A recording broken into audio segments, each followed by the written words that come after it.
What's up YouTube, and welcome back to my channel. George here. Today I'm going to be talking about the Canon EOS R5 and whether or not this camera is for you, as well as how it's been 1 year after my initial purchase and upgrade from the Canon EOS RP. Alright, to start things off, I started with the Canon RP, and if you want to see the video of my initial purchase and 1 year after that video, it's going to be linked above. Please click on that, check it out after this video, so that way you can see what it's like with the RP and then now what it's like with the R5s. So to start off, this camera is a full frame. It has 45 megapixels and does up to 20 frames per second electronically, 12 frames per second mechanically, and it does 8K raw video internally. Now, I don't need this camera for video except for these YouTube videos that I've been getting into. So this camera does have dual card memory slot, which is a very big bonus for me, especially working out in the field, weddings specifically.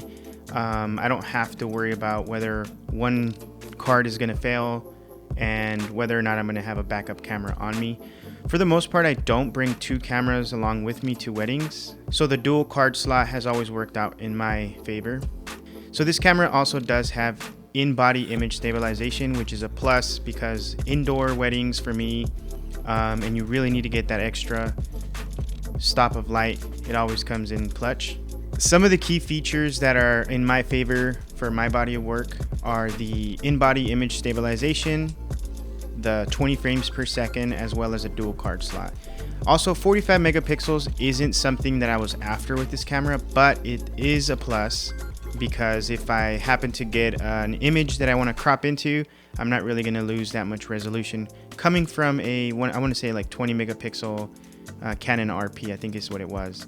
So for me, these are all the benefits to this camera, and I'm also going to be showing you some samples, and you let me know what you think.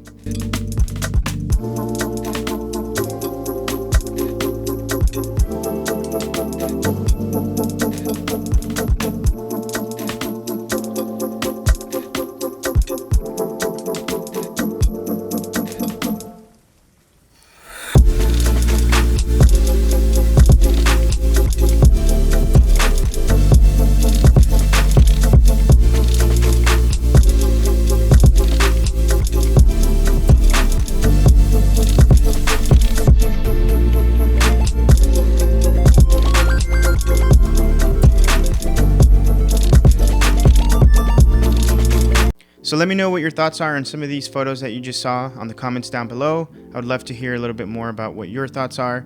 I can go up to 16,000 ISO and the images are 100% workable. The noise is visible, but it's nothing compared to any of the other cameras I've used before. One of the other benefits of having this camera is that it is fully weather sealed, and since I live in the Pacific Northwest, I've been able to take this on rainy day weddings, whether it's landscapes, waterfalls, you name it, and completely fine. Of course, paired with a weather sealed lens as well. So why the Canon R5 over the RP? Well, to be honest, the Canon RP is a very small camera compared to the R5, and that little thing was really inexpensive, and it was my very first camera going into mirrorless coming from a full frame DSLR. Now, it does have only one card slot, so when I would go to my weddings and family shoots and whatnot, I never really had the reassurance of having a backup camera or having a backup memory card slot.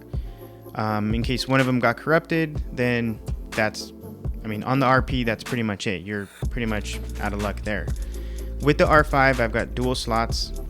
I've got also two different types of memory cards, one that is more robust than the other. It takes an SD card as well as a CF Express card. Another reason why I went to the Canon R5 is because I always photograph a lot of my portraits in vertical or portrait mode, and having the battery grip on this thing not only increases my battery life, but also has the buttons on the battery grip.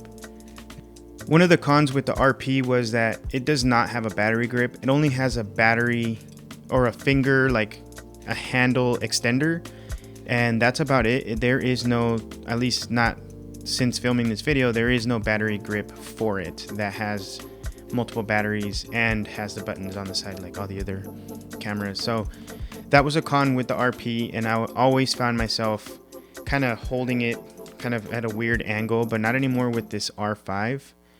With the Canon R5, also I can shoot up to 20 frames per second, and I only ever really do that when I'm at weddings in the first case, and then there's also other times when I'm photographing pets and whatnot, but that's a plus and a really good upgrade to have. And not only that, but also from the RP to the R5, 45 megapixels is insanely way more than what I need, so that's definitely a bonus for me. Okay, so now to the cons of the Canon R5.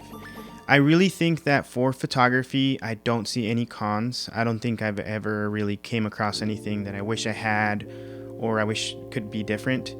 The only cons I do have is with video. Now, when you're shooting 8K, not that I've ever really shot 8K for any client work or anything, but it does overheat, and also it does overheat with 4K.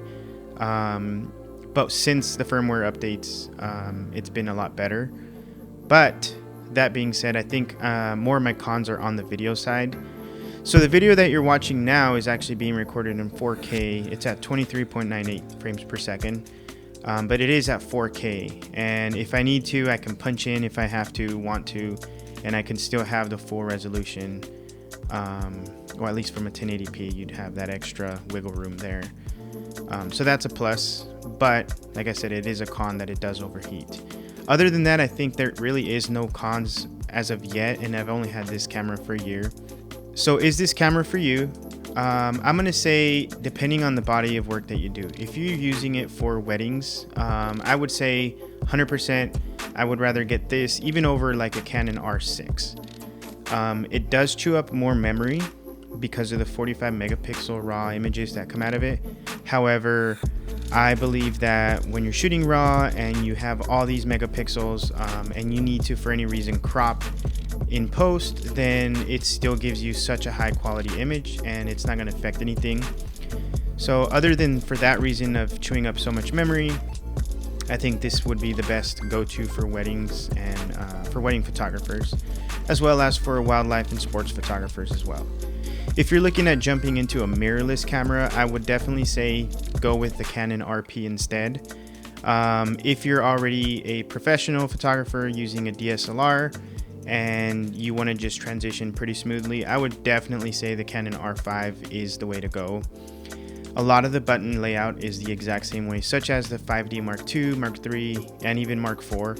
They're all very similar. So it would be such a really nice transition over to the R5. If any of the photos or videos helped you out, kind of give you a glimpse of what this camera was like for me for the last year, please let me know in the comments down below, as well as if you want to see any more reviews or anything of any of the lenses that I've used in any of those photos or videos. So let me know in the comments down below, like I said, if there's anything you'd want me to review or what your thoughts are on any of the photos. Please don't forget to leave a comment, like, subscribe, and hit that notification bell icon. All right, until the next one.